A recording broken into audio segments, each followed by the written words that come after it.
Hi guys, this is Manu Mishra. So welcome back with a session जिसमें आज हम लोग 18th अगस्त के द हिंदू न्यूज़पेपर का एनालिसिस करेंगे। So here we start the analysis of today's newspaper. So the first news is from Afghanistan. देखा जाए तो हम जब तालिबान रिजीम की हम बात करते हैं 1996 से लेके 2001 तक, जब तालिबान ने रूल किया था अफगानिस्तान के ऊपर, तो वहां पर बहुत सारी चीजें, बहुत सारे रेस्ट्रिक्शंस लगाए गए थे, स्पेशली वहां की विमेन्स के ऊपर, वहां के गर्ल चाइल्ड के ऊपर। जैसे कि विमेन अलाउड नहीं होंगी बाहर निकलना अकेले। अगर उनको बाहर आना है तो वो अपने मेल कलीग के साथ आएंगे। Male colleague in the sense वो अपने मेल पार्टनर के साथ आ सकती है बाहर, वो अकेले बाहर नहीं घूम सकती। और उनको बुरखा पहनना, हिजाब पहनना ये कंपलसरी रहेगा। वहां कोई टेलीविजन का सोर्स नहीं होगा, इंटरटेनमेंट का कोई सोर्स नहीं होगा।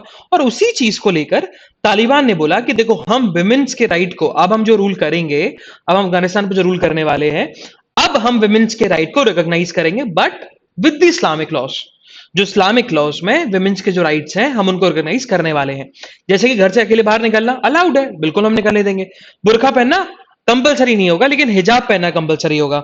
उनकी एजुकेशन भी इस्लामिक लॉ के अकॉर्डिंग कराई जाएगी। ओके, ये चीज बताई गई। और एक चीज और तालिबान ने बोला इसमें, कि बहुत सारे लोगों ने बोला था कि मीडिया को इंडिपेंडेंट होना चाहिए।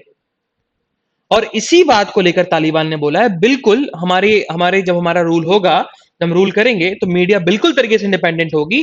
बट अगर वो नेशनल सिक्योरिटी या फिर नेशनल इंटरेस्ट को हार्म करता है, उनके वैल्यूज को, नेशनल वैल्यूज को हार्म करता है, तो वो इंडिपेंडेंट नहीं रहेगा। तब वो इंडिपेंडेंट नहीं रहेगा। वैसे हर चीज में इंडिपेंडेंट रहने वाला है, but national values, national security या नेशनल इंटीग्रिटी को अगर हम करता है, उसकी जर्नलिज्म, तो वो जर्नलिज्म इंडिपेंडेंट नहीं रहेगी। ये सिंपल सी बात। तालिबान के जो स्पोक पर्सन है, जो हमेशा से रिप्रेजेंट करके आ रहे हैं, 2001 से रिप्रेजेंट करते हुए आ रहे हैं, हमेशा से शेडो रहे हैं तालिबान के, उन्होंने बोला है, जबीबुल्ला मुजाहिद, उन्होंने बताया ये सारी चीजें। सो या तो इंडिया सक्सेसफुल रहा अपने एम्बेसीज के स्टाफ को वापस लाने में। जो एक तरीके देखा जाए तो अराउंड 120 इंडियन एम्बेसीज के स्टाफ थे, और आईटीबीपी के पर्सनल्स भी थे, जिसमें 16 सिविलियंस और 4 मीडिया पर्सन भी थे। टोटल 140 इंडियंस को इवैक्यूएट कर लिया गया from the country of Afghanistan.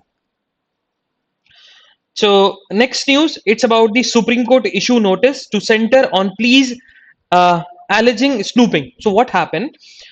Supreme court ने सेंट्रल गवर्नमेंट को नोटिस दिया है।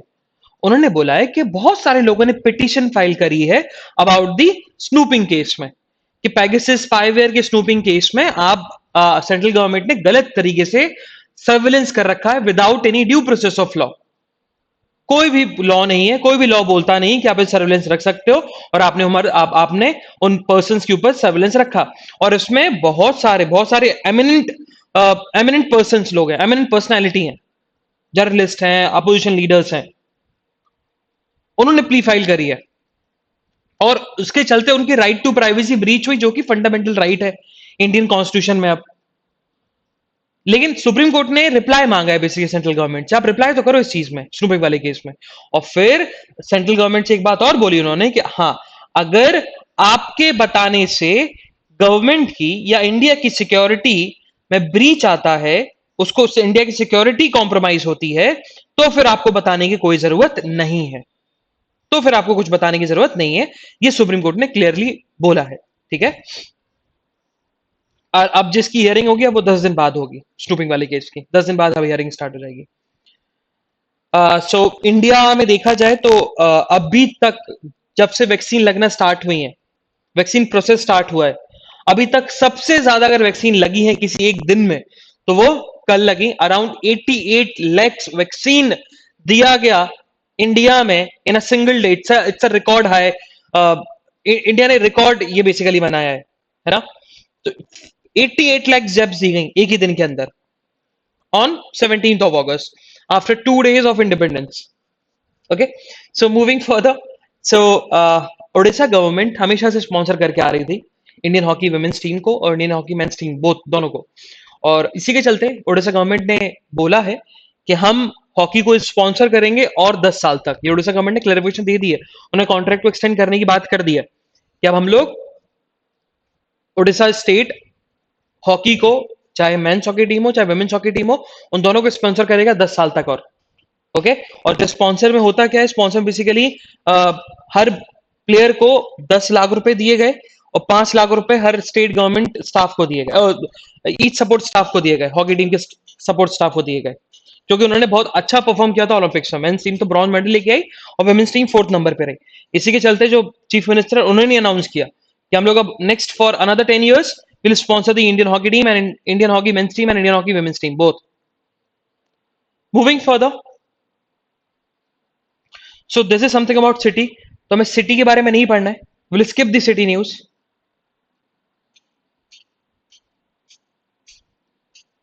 Again this one is about city. So yes, so on the north east page तो ये चीज अपन ने ऑलरेडी डिस्कस कर लिया कि Odisha will support India hockey for another 10 years। Front page पे थी। हाँ, एक न्यूज जरूर आ रही है from UP. So what happen, UP में अलीगढ़ की जो जिला पंचायत है ना, जिला पंचायत परिषद है अलीगढ़ की, वहां पर एक रेजोल्यूशन पास किया गया कि अलीगढ़ का नाम चेंज कर कर हरिगढ़ रखना चाहिए। तो ये अभी रेजोल्यूशन पास हुआ और यूपी में ऐसे बहुत सारे केसेस देखने को मिले जहां पर सिटीज के नाम बदले जा रहे हैं, स्पेशली उन सिटीज के नाम बदले जा रहे हैं जिनका कुछ इस्लामिक या फिर हिस्ट्री से कनेक्शन है। हिस्ट्री से कनेक्शन मतलब इस्लामिक हिस्ट्री से कनेक्शन है, मुगल हिस्ट्री से कनेक्शन है, इंडिया की हिस्ट्री से कनेक्शन है। जैसे कि इलाहाबाद को उन्होंने प्रयागराज कर दिया। अयोध्या में एक फिरोजाबाद हुआ करता था, उसको अयोध्या में ही लेके आ गए। सो ये सारी चीजें करी जा रही है। ट्रेनों स्टेशन के नाम चेंज किए जा रहे हैं। सो यहाँ तो यूपी में ऐसे बहुत सारे केस देखने को मिल रहा है, स्पेशली आफ्टर जब से बीजेपी की गवर्नमेंट बनी है वहां पर, है ना, तब से क्या मतलब तभी से ही ये सारे केसेस देखने को मिल रहे हैं। लेट्स सी कि अलीगढ़ के केसेस में, अलीगढ़ के केस में क्या होता है। मूविंग फर्दर, सो आज हमारे लिए एडिटोरियल पेज पे दो एडिटोरियल्स इंपॉर्टेंट है। तो first one is about between word and intent, इसको अपन पढ़ने वाले हैं। The next one is a report that is at odd with access to knowledge, तो अपन इसको डिस्कस करेंगे, ठीक है। हाँ, एक एडिटोरियल मैं आपको खुद बताऊंगा जो आपको खुद पढ़ना चाहिए, and that is this one, more feed more productivity. More feed more productivity, just read it on your own and it's about the basically के कैसे फार्मर्स की इनकम को इंक्रीज किया जाए, लाइव स्टॉक्स उनकी कैसे प्रोडक्टिविटी में इंक्रीज की जाए, जैसे कि उनके फूडर, उनका फूड, उनकी जो मिल्क है, इन सब चीजों के, एनिमल हस्बेंड्री, उनको कैसे बूस्टअप किया जाए, उनके प्रोडक्टिविटी को कैसे बूस्टअप किया जाए, जैसे फार्मर्स की इनकम भी बढ़े। ये इस चीज के बारे में डिस्कस किया गया। सिंपल है, इजी है, तो अपने आप से पढ़ना। हाँ, अब कुछ जैसे अब इसमें डेटा दिया गया होगा, डेटा इन द सेंस जैसे इतना केजी खिलाना पड़ेगा, इतना ग्राम, तो वो याद मत करना, वो याद करने की बिल्कुल जरूरत नहीं है। बस एक बेसिक आइडिया लेना कि how we can increase the income और how we can increase the productivity in the rural areas. Okay, ये चीज समझने की कोशिश करना। Moving further, not moving further, तो first will move to the editorial जो अपन को डिस्कस करने हैं। सो फर्स्ट एडिटोरियल जो है अपना, it's about the between words and intent. जो हुआ क्या, recently on the independence day CGI ने एक रिमार्क दिया था। सीजीआई ने बोला था कि लेजिस्लेटिव डिबेट जो होती हैं वो हमारे लॉ मेकिंग में क्लैरिटी लेके नहीं आती, उनका ये कहना था। और उन्होंने ये बोला था it's a very sorry state of affair. उन्होंने ये टर्म भी इशू किया था about the debates in the legislative houses. So what happened, अच्छा सीजीआई का कहना क्या था, आधे बच्चों को समझ में ही नहीं आया कि व्हाट सीजीआई वांट टू से ऑन द इंडिपेंडेंस डे, उन्होंने क्या स्टेटमेंट दिया। सो व्हाट हैपेंड, जब भी एक लॉ पास होता है तो लॉ इंडिया में अगर हम सेंट्रल लेवल पे लॉ पास करते हैं तो पार्लियामेंट से होता है, पार्लियामेंट के दोनों हाउसेस से होता है, लोकसभा और राज्यसभा। लेकिन जब बिल को प्रेजेंट किया जाता है बिफोर बिकमिंग अ लॉ, तो वो बिल होता है, इट्स जस्ट अ डॉक्यूमेंट, जिसको अपन बिल बोलते हैं। उस बिल को जब प्रेजेंट किया जाता है किसी भी हाउस में, चाहे लोकसभा में प्रेजेंट किया जाए चाहे राज्यसभा में प्रेजेंट किया जाए, तो वहां के जो मेंबर्स होते हैं, मेंबर्स ऑफ पार्लियामेंट, वो डिस्कशन करते हैं इस बिल को लेकर कि इस बिल के क्या प्रोज होंगे, क्या कॉन्स होंगे। अप्रोच ज्यादा है, कॉन्स कम है, तो इस बिल को पास कर दिया जाता है विद द मेजॉरिटी। अगर ऑर्डिनरी बिल है, कॉन्स्टिट्यूशन अमेंडमेंट है तो 2/3 मेजॉरिटी चाहिए। लेकिन डिस्कशन होता है, डिबेट होती है हर प्रोज एंड कॉन्स पर, इसकी अच्छाई पर, इसकी बुराई पर, कितना परसेंट अच्छा है, कितना परसेंट बुरा है, दोनों हाउसेस में होता है और दोनों हाउसेस के मेंबर्स करते हैं। और ये हेल्प करता है सुप्रीम कोर्ट को ये जज करने में कि ये जो लॉ बन गया, क्या ये कॉन्स्टिट्यूशन को ब्रीच तो नहीं कर रहा, किसी के राइट को ब्रीच तो नहीं कर रहा? ये जो डिबेट होती है लेजिस्लेटिव हाउसेस में, ये डिबेट हेल्प करती है सुप्रीम कोर्ट को to identify that this law is breaching the constitution और not, is breaching the another person fundamental right और नॉट, ह्यूमन राइट और नॉट। ये चीज जज करने में ये लेजिस्लेटिव डिबेट हेल्प करती है सुप्रीम कोर्ट को जज करने में कि ये लॉ सही है या नहीं। बट सीजीआई का वही कहना है कि अभी की हम बात करें, सिचुएशन की हम बात करें, अभी इस मॉनसून सेशन का बेसिकली उन्होंने टारगेट किया कि इस मॉनसून सेशन में कुछ ही बिल थे जिन पे 10 मिनट से डिस्कशन हुआ, वो भी एक या दो बिल से। बाकी 18 बिल जो लोकसभा से पास हुए और टोटल 21 बिल जो पास हुए फ्रॉम बोथ द हाउसेस, उनमें सिर्फ 1 या 2 मिनट का डिस्कशन हुआ, सिर्फ 1 या 2 मिनट का डिस्कशन हुआ। और उसी चीज को लेकर सीजीआई ने रिमार्क दिया था कि अब हम लोगों को डिफिकल्टी होगी जज करने में कि ये लॉ कॉन्स्टिट्यूशनली वैलिड है या नहीं है, क्योंकि डिबेट्स हुई नहीं इस चीज पर, लेजिस्लेटिव डिबेट्स नहीं हुई। तो सीजीआई का कंसर्न ये है, और उनका बेसिकली जो टारगेट उनका जो है वो target basically tribunal reform bills को लेकर है, जो कि रिसेंटली पास किया गया from the legislative house, from the parliament. और उनका ये कहना है, सुप्रीम कोर्ट का कहना है कि हम कुछ क्लॉजेस हैं इस बिल के, उसको हम स्ट्रक डाउन करेंगे, क्योंकि ये बेसिकली इंडिया की जुडिशरी में, पार्लियामेंट जो इंडिया की जुडिशरी में थोड़ा सा इंटरवीन कर रहा है, इसी के चलते हमें इस क्लॉज के, इस बिल के कुछ क्लॉजेस को हमें स्ट्रक डाउन करने वाला है। और ये जो ऑब्जर्वेशन है ना सीजीआई का, ये 75th इंडिपेंडेंस डे पर आया, जब इंडिया सेलिब्रेट कर रहा था 75th इंडिपेंडेंस डे। ओके, वो चीज बेसिकली ऑथर ने बताई, और आगे और भी चीजें डिस्कस की गई जो कि बहुत सिंपल वे में लिखा गया है। वही बताया गया कि रिसेंटली अभी 102nd कॉन्स्टिट्यूशनल अमेंडमेंट बना था, not recently, 102nd constitutional amendment आया था। और 102nd constitutional amendment basically state government से पावर ले रहा था कि वो किसी भी कम्युनिटी को या किसी भी क्लास को अदर बैकवर्ड क्लास नहीं बोल सकता। अब ये पावर सेंट्रल गवर्नमेंट और प्रेसिडेंट के पास है, बस स्टेट गवर्नमेंट के पास पावर नहीं होगी। रिसेंटली अब उसको चेंज करने के लिए बिल पास कर दिया गया, ओबीसी वाला बिल पास कर दिया गया कि ओबीसी को अब बेसिकली आइडेंटिफाई कर सकते हैं स्टेट गवर्नमेंट।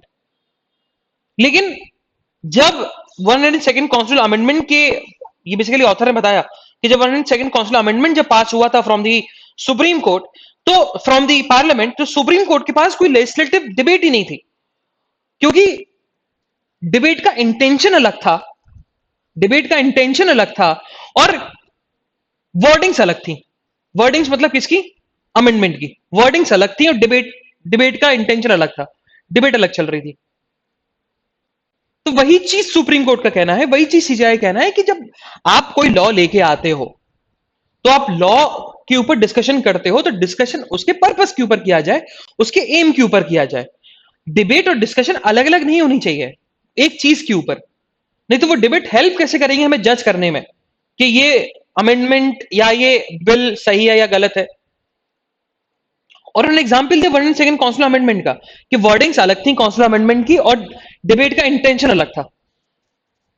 तो वही बात लास्ट में ऑथर ने लिखा है कि for a better civil society, और हम चाहते हैं सिविल सोसाइटी में कुछ अच्छा इनपुट दे पाए, एग्जीक्यूटिव अच्छा इनपुट दे पाए, लेजिस्लेटिव अच्छा इनपुट दे पाए, जुडिशरी अच्छा इनपुट दे पाए, तो हमें जो लेजिस्लेचर को करना चाहिए वो एम और पर्पस के ऊपर डिबेट करनी चाहिए, और इंटेंट और वर्डिंग्स सेम होनी चाहिए, अलग अलग नहीं होनी चाहिए। डिबेट उसी लॉ पे या उसी बिल या उसी अमेंडमेंट पर होनी चाहिए जो उसका बेसिक फंडा है या बोन ऑफ कंटेंशन है। Moving further, so the next editorial जो हमारा है, a report that is at odds with access to knowledge. So what happened, अच्छा ये एडिटोरियल लिखा क्यों गया? अभी एक पार्लियामेंट्री स्टैंडिंग कमेटी बनी थी, और पार्लियामेंट्री स्टैंडिंग कमेटी बनी थी, अच्छा ये चीज यहां बताएगी, स्टेट्स अफेयर बताएगी। स्टार्टिंग में तो कुछ केसेस बताए गए, वो अपन समझेंगे क्यों केसेस बताए गए। तो सबसे पहले ये एडिटोरियल लिखा क्यों गया वो अपन पढ़ लेते हैं। पहले हुआ ये कि अभी एक पार्लियामेंट्री स्टैंडिंग कमेटी बनी थी, जो कि उसका काम था to create a balance between the copyright protection of the publishers and the public access to affordable educational study material, है ना। कि कॉपीराइट मटेरियल मतलब किसी पर्सन का कॉपीराइट मटेरियल जो होता है, उसका उसका उसका जो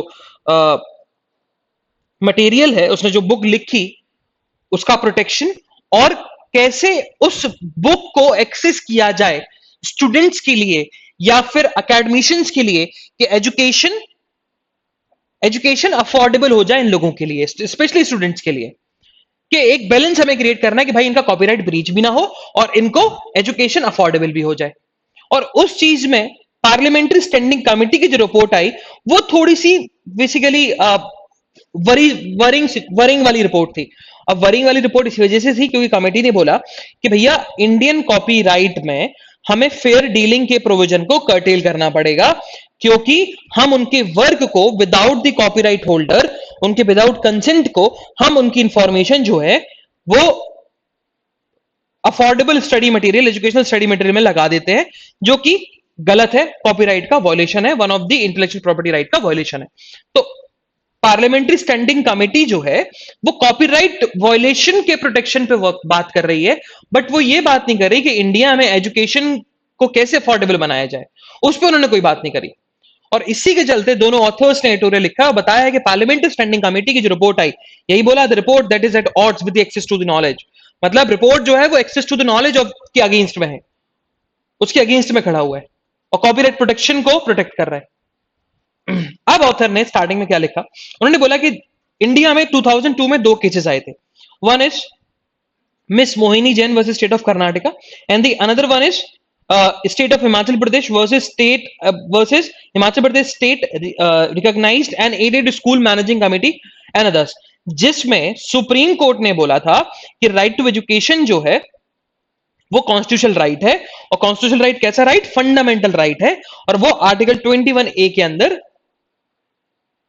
इंक्लूड किया जाएगा, और जिसके अंदर लिखा हुआ है कि it's the duty of the state to impart education to every child from age 6 to age 40, मतलब क्लास 1 से लेके क्लास 8 तक की एजुकेशन जो है वो आपको देनी पड़ेगी 6 से 14 साल के बच्चों को, है ना। ये फ्री एंड कंपल्सरी एजुकेशन होगी, स्टेट की ड्यूटी है, और ये फंडामेंटल राइट बन गया, आर्टिकल 21 एक इंक्लूड किया गया बाय द 86 कॉन्स्टिट्यूशनल अमेंडमेंट। चलो मैं बता भी देता हूं, 86 कॉन्स्टिट्यूशनल अमेंडमेंट से ये जोड़ा भी गया कि सुप्रीम कोर्ट ने इसको अपहेल्ड भी कर दिया कि सही है, बिल्कुल है। उसके बाद रिसेंटली जब जम्मू एंड कश्मीर में लॉकडाउन लगा हुआ था और वहां के लोगों के राइट ब्रीच हो रहे थे, इंटरनेट को बैन कर दिया गया था, तो एक केस हुआ था Anuradha Bhasin versus union of India, और उसके साथ साथ एक और था Avinash Mehrotra versus union of India. तो Anuradha Bhasin versus union of India में एक चीज और बोलेगी थी, राइट टू इंटरनेट जो है ना, it's a constitutional right, it's a fundamental right. Reason being क्योंकि बहुत सारे बच्चों के बिकॉज ऑफ द पैंडेमिक पढ़ाई नहीं कर पा रहे, क्योंकि पढ़ाई का एक ही सोर्स है, वो है इंटरनेट। अभी उनका ये कहना था अनुराधा बसिन का कि विदाउट द इंटरनेट बच्चे पढ़ ही नहीं पा रहे, विदाउट द इंटरनेट वो जॉब्स के फॉर्म्स फिलअप नहीं कर पा रहे, तो उनकी बहुत सारी चीजें छूट रही हैं। तो दोनों केसेस में अविनाश मल्होत्रा पे भी यही जो सुप्रीम कोर्ट है उन्होंने क्या बोला था, it hold that it impose an affirmative obligation on the government and civil society to secure its enjoyment, कि ये ऑब्लिगेशन डालता है गवर्नमेंट के ऊपर कि वो एक अफर्मेटिव एक्शन ले जिससे सिविल सोसाइटी जो है उसका जो एंजॉयमेंट है वो सिक्योर बना रहे। अब एंजॉयमेंट एजुकेशन भी एंजॉयमेंट है, आर्टिकल 21 में दिया हुआ है, तो वो सिक्योर बना रही है, गवर्नमेंट का ऑब्लिगेशन है।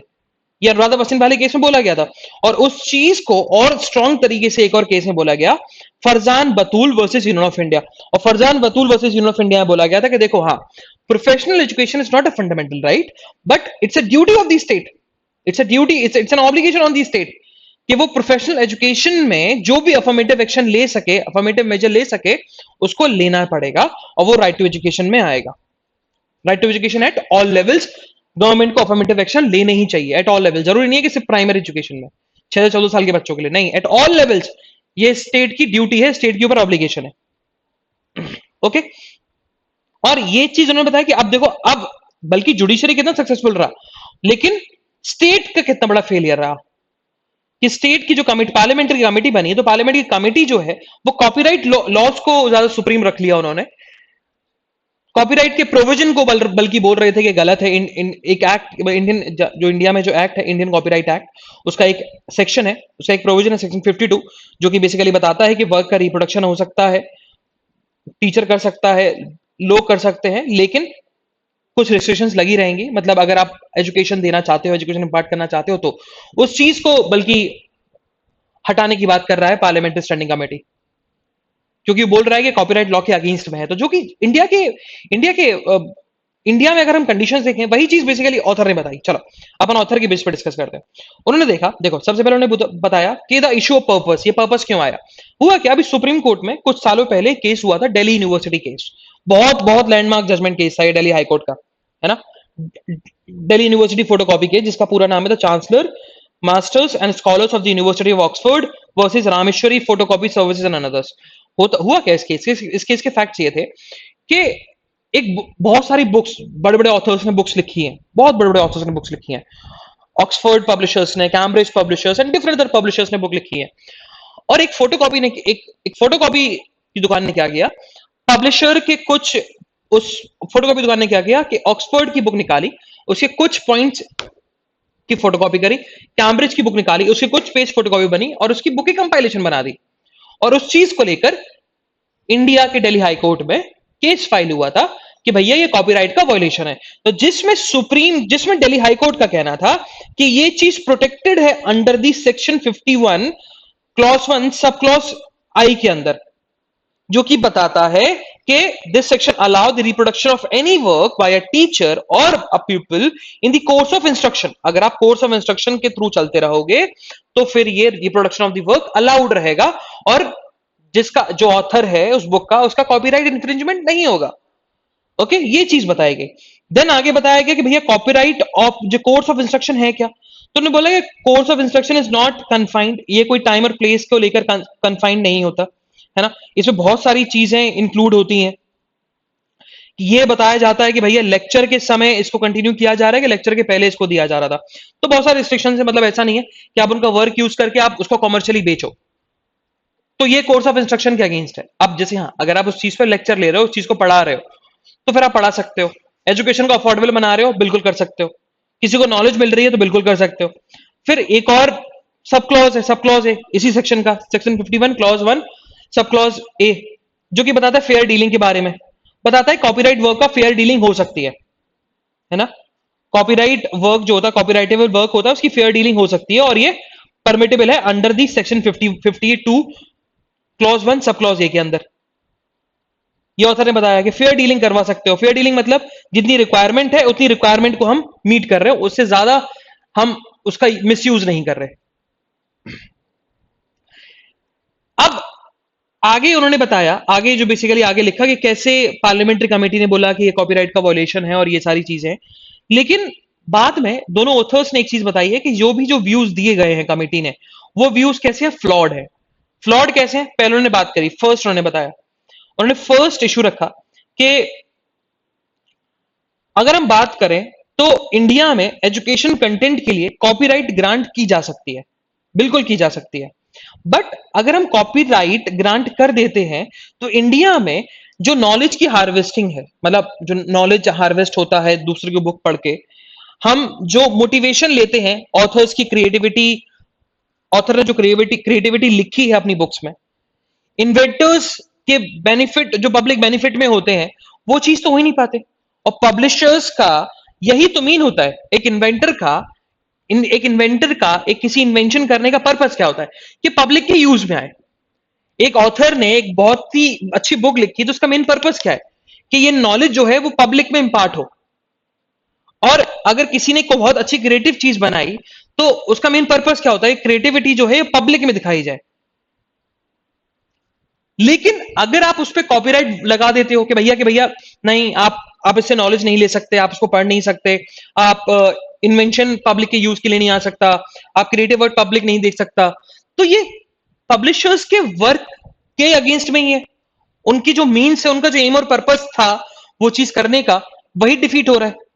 तो पहली चीज उन्होंने बताई, और फर्स्ट पॉइंट में उन्होंने यही बताया कि ये फेयर डीलिंग के अगेंस्ट है ना। ये फेयर डीलिंग के अगेंस्ट है क्योंकि इंडिया में right to education is a constitutional right, it's a fundamental right. और अगर कॉपीराइट वायलेशन से फंडामेंटल राइट वायलेट होते हैं तो वो लॉ वॉइड है, ना कि फंडामेंटल राइट, ये ऑथर ने कहा। देन उन्होंने सेकंड बताया कि ये कमेटी की जो रिपोर्ट आई वो फ्लॉड क्यों है। उन्होंने बोला कि इंडिया में अगर देखा जाए तो हमें लिटरेसी को बहुत अच्छा करना है, एजुकेशन को बहुत अच्छा करना है, और हम ये नहीं चाहते कि मार्केट आए और हमारे काम को कर्टेल कर दे, कॉपीराइट वाला मार्केट आ जाए और हमारे राइट को कर्टेल कर दे, है ना? तो इस चीज को लेकर ऑथर ने लिखा है कि इंडिया में लिटरेसी बहुत कम है, इंडिया में लोगों के पास पैसा कम है, लोगों के पास है ही नहीं पैसा कि वो इतनी महंगी महंगी बुक खरीद सकें। तो एजुकेशन को अफोर्डेबल बनाने के लिए ये चीज जरूरी है। फेयर डीलिंग हो गया, और सेक्शन 52 क्लॉज 1 सब क्लॉज आई जो बताता है कि आप कॉपीराइटेबल अलाउड है, reproduction of the work allowed है for the teachers and the people in the course of instruction. ये चीज ऑथर ने बताई। देन लास्ट में ऑथर ने लिखा लुकिंग फॉरवर्ड, तो उन्होंने यही बताया, लुकिंग बैकवर्ड तो उन्होंने यही बताया कि अब तो कोरोना वायरस भी आ गया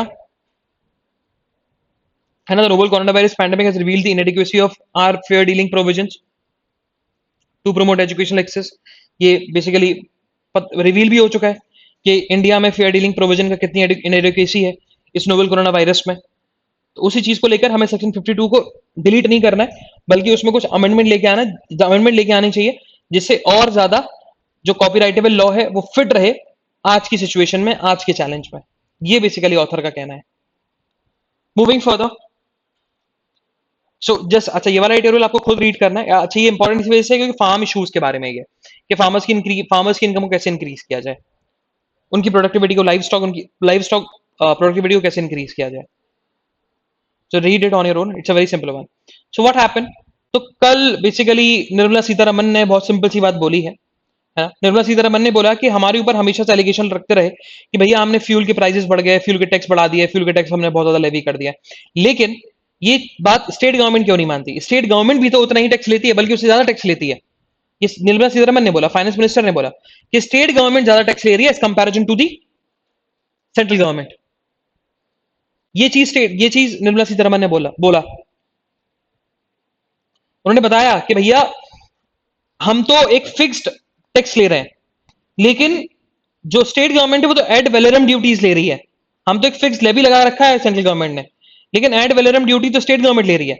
और जब हमने स्टेट गवर्नमेंट से बोला कि आप टैक्स कम कर दो, तो स्टेट गवर्नमेंट का रिप्लाई था कि अगर हमने ड्यूटीज को कम किया, एड वेलेरम ड्यूटीज को कम किया, या हमने टैक्स को कम किया, तो आपको शर्म आनी चाहिए, ये इंसल्ट होगी हमारी, क्योंकि हमने पैंडेमिक में इतना ज्यादा कॉस्ट जो है वो हमने लूज कर दिया, इससे हमारे रेवेन्यू जो है वो कम हो जाएंगे। उनका ये कहना था। तो वही बात, तो उन्होंने जो अपने ऊपर जो लोग गुस्सा निकाल रहे थे सेंट्रल गवर्नमेंट के ऊपर कि टैक्स भाई आपने क्यों इतना ज्यादा बढ़ा दिया फ्यूल के ऊपर, तो उन्होंने गुस्सा शिफ्ट कर दिया स्टेट गवर्नमेंट के ऊपर। भैया आपको गुस्सा होना तो स्टेट गवर्नमेंट के ऊपर गुस्सा हुई है।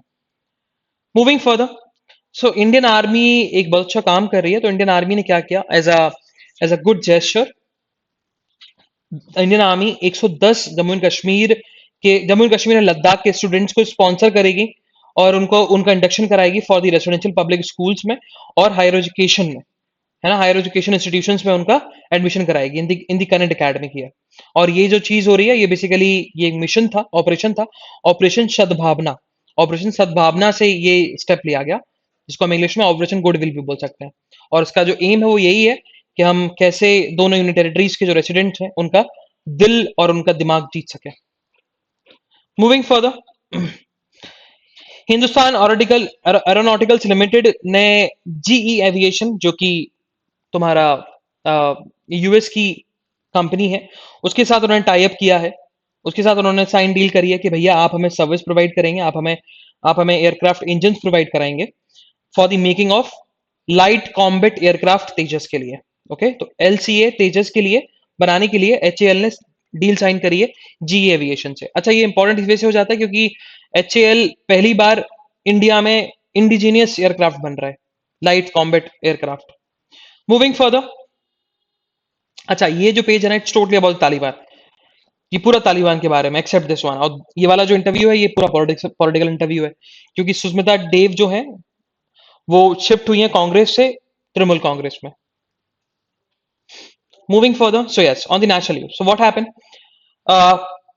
सुप्रीम कोर्ट ने जो सुमोटो कॉग्निजेंस लिया था, जो जजेस पर अटैक होते हैं और उनके बहुत सारे केसेस जो थे जजेस पर अटैक किए गए, तो उस चीज को लेकर सुप्रीम कोर्ट का रिप्लाई था, और सुप्रीम कोर्ट का कहना था कि हम चाहते हैं कि एक अलग से ही सिक्योरिटी फोर्स बन जाए जो कि कोर्ट और जुडिशरी को प्रोटेक्ट करे, जिसमें सेंट्रल गवर्नमेंट का कहना है कि नहीं, ऐसा नहीं करना चाहिए।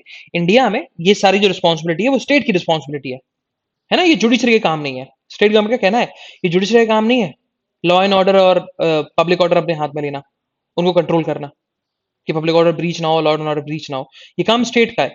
तो स्टेट ही देखेगी इसमें, सुप्रीम कोर्ट नहीं देख सकती, जुडिशरी नहीं देख सकती। मूविंग फर्दर, सो अभी क्या है, अब पहले क्या था कि दिल्ली यूनिवर्सिटी या फिर सेंट्रल यूनिवर्सिटी जितनी भी थी, उनमें मेजोरिटी ऑफ दी जो एडमिशन्स होते थे वो मेरिट के बेसिस पे होते थे, मेरिट मार्क्स क्लास 12th में जो आप किया है। बट अभी कॉमन टेस्ट होगा, central universities common entrance test, और वो इस साल से स्टार्ट हो गया, जिसमें अभी तो सिर्फ 12 पार्टिसिपेटिंग इंस्टीट्यूशन ही हैं, जिसमें असम यूनिवर्सिटी है, central universities of Andhra Pradesh है, गुजरात, हरियाणा, जम्मू एंड कश्मीर, झारखंड, कर्नाटका, केरला, पंजाब, राजस्थान, साउथ बिहार और तमिलनाडु।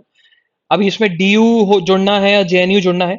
हाँ, from the next year, from the next academic year 2022 to 2023 Jawaharlal Nehru और डीयू भी जुड़ेंगे। उसके साथ साथ अभी जो 12 यूनिवर्सिटीज इंस्टीट्यूशन पार्टिसिपेट कर रहे हैं एग्जाम में, नेक्स्ट ईयर 45 सेंट्रल यूनिवर्सिटीज हो जाएंगी।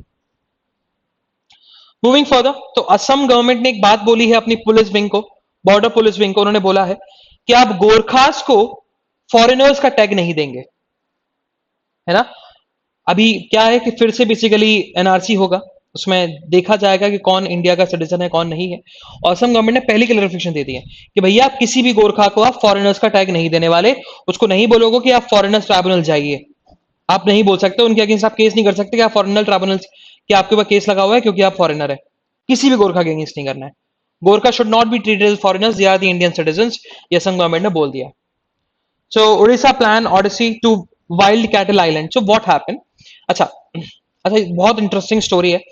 ये बात पुरानी है 60 ईयर्स, मतलब 60 साल पहले, जब हीराकुंड डैम बन रहा था, जब हीराकुंड रिजर्वायर को बनाया जा रहा था ऑन दी वेस्टर्न उड़ीसा पर, तब एक गांव को खाली कराना था। और उस गांव को जब खाली कराया गया तो वहां के रेसिडेंट्स तो चले गए, गांव के जो रेसिडेंट्स थे लोकलाइट से वो चले गए, लेकिन अपने साथ साथ वो अपने एनिमल्स को ले जाना भूल गए। भूलना इन द सेंस क्योंकि वो ले जा नहीं पाए, भूल मतलब भूल गए इन द सेंस कि वो ले जा नहीं पाए, क्योंकि बहुत ज्यादा वाटर था और वाटर में एनिमल्स को ले जाना डेंजरस होता है। तो वहीं पर जिस गांव में एनिमल्स थे वहीं छोड़ के चले गए। जब हीराकुंड रिजर्वायर को बनाया गया तो ऑब्वियस सी बात है, जब डैम बनाया जा रहा था, रिजर्वायर बनाया गया तो वाटर लेवल बढ़ा, तो गांव में ही वाटर लेवल बढ़ा, तो एनिमल्स जो थे एक उसी गांव में हिली एरियाज पे चढ़ गए, और वो हिली एरिया अब आइलैंड में कन्वर्ट हो गया। और अभी तक वो एनिमल्स है 60 साल तक, क्योंकि अब एनिमल है उनको खाना मिल ही रहा है, पानी मिल ही रहा है, तो अभी तक वहां पर एनिमल्स है। तो वो एक तरीके से वो कैटल आइलैंड बन गया, वाइल्ड कैटल आइलैंड बन गया, कि वहां पर कैटल रहती हैं, बस वहां पर कैटल इनहेबिटेट है और कोई नहीं है, ह्यूमन है ही नहीं। ह्यूमंस थे लेकिन अब सिर्फ कैटल कैटल बची। और उस इसी चीज को लेकर उड़ीसा गवर्नमेंट ने बोला है, स्पेशली जो उनका एनवायरमेंटली मिनिस्टर है, उनका उनका ये कहना है कि हम इस आइलैंड को एक नाम देंगे, आइलैंड ओडिसी, और जिसको हम हीराकुंड क्रूज के नाम से भी जान सकते हैं।